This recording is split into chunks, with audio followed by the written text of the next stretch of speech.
২১ August grenade হামলা মামলায় আইভি রহমান সহ ২৪ জনকে হত্যার বিচার নয়, এই মামলায় তারেক রহমানকে জড়ানোই ছিল শেখ হাসিনার মূল টার্গেট, এমন মন্তব্য করেছেন বিএনপির আইন সম্পাদক ও তারেক রহমানের আইনজীবী ব্যারিস্টার কায়সার কামাল।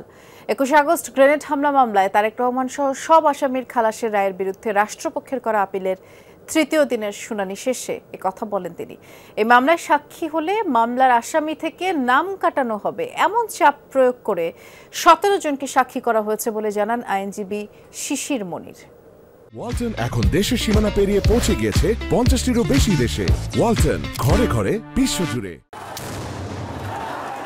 ২০০৪ সালে ২১ আগস্ট বঙ্গবন্ধু এভিনিউতে আওয়ামী লীগের কেন্দ্রীয় কার্যালয়ের সামনে এক সমাবেশে শেখ হাসিনা সহ নেতাকর্মীদের উপর হয় গ্রেনেড হামলা, প্রাণ যায় ২৪ জনের। আলোচিত এই মামলায় সাবেক স্বরাষ্ট্র প্রতিমন্ত্রী লুৎফুজ্জামান বাবর সহ ১৯ জনকে মৃত্যুদণ্ড দিয়েছিলেন বিচারিক আদালত, আর তারেক রহমান সহ ১৯ জনকে দেয়া হয় যাবজ্জীবন কারাদণ্ড। বিভিন্ন মেয়াদে সাজা দেয়া হয় ১১ জনের।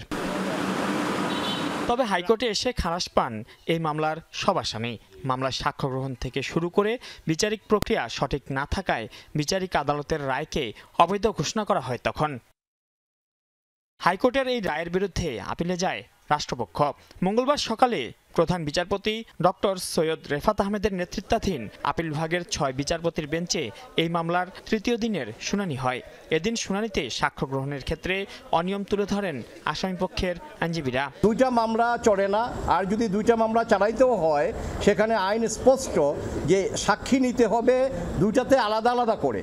কিন্তু এই মামলায় আজকে আমরা মাননীয় আদালতে আমরা এটা দেখিয়েছি যে একটা মামলায় সাক্ষী নিয়ে ওই সাক্ষীটা আরেকটা মামলাতে হুবহুব তুলে দিয়েছে কার্বন কপি করে, যে এটা বিচারের নামে প্রহসন এবং এটা হতে পারে না। পরে আসামিপক্ষের অপর আইনজীবী শিশির মনির বলেন, এই মামলায় সাক্ষ্য দিলে আসামি তালিকা থেকে নাম কাটানো হবে এমন কথা বলে ১৭ জনকে সাক্ষী করা হয়েছে।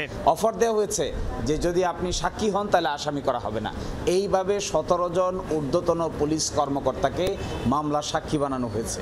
তার মধ্যে টাস্ক ফোর্স ইন্টেলিজেন্সের যিনি প্রধান ছিলেন তাকেও এই মামলার সাক্ষী করা হয়েছে। ২১ আগস্ট গ্রেনেড হামলা মামলার বিচার নয়, তারেক রহমানকে জড়ানোই ছিল শেখ হাসিনার মূল টার্গেট, এমন মন্তব্য করেন ব্যারিস্টার কায়সার কামাল। মামলার যে বিষয়বস্তু দেখেন এবং যেভাবে মামলাটা পরিচালিত করেছে, এই মুফতি হান্নানকে স্বীকারোক্তিমূলক জবানবন্দি দিয়ে, আব্দুল কাহার আকন্দ যিনি আওয়ামী লীগের মনোনয়ন পেয়ে নির্বাচন করেছেন তাকে দিয়ে, অর্থাৎ উনি চেয়েছেন আইভি রহমানের বিচার না, উনি চেয়েছিলেন জনাব তারেক রহমানকে এই মামলায় অভিযুক্ত করার জন্য। বুধবার আপিল বিভাগে আবারও শুনানি হবে এই মামলার।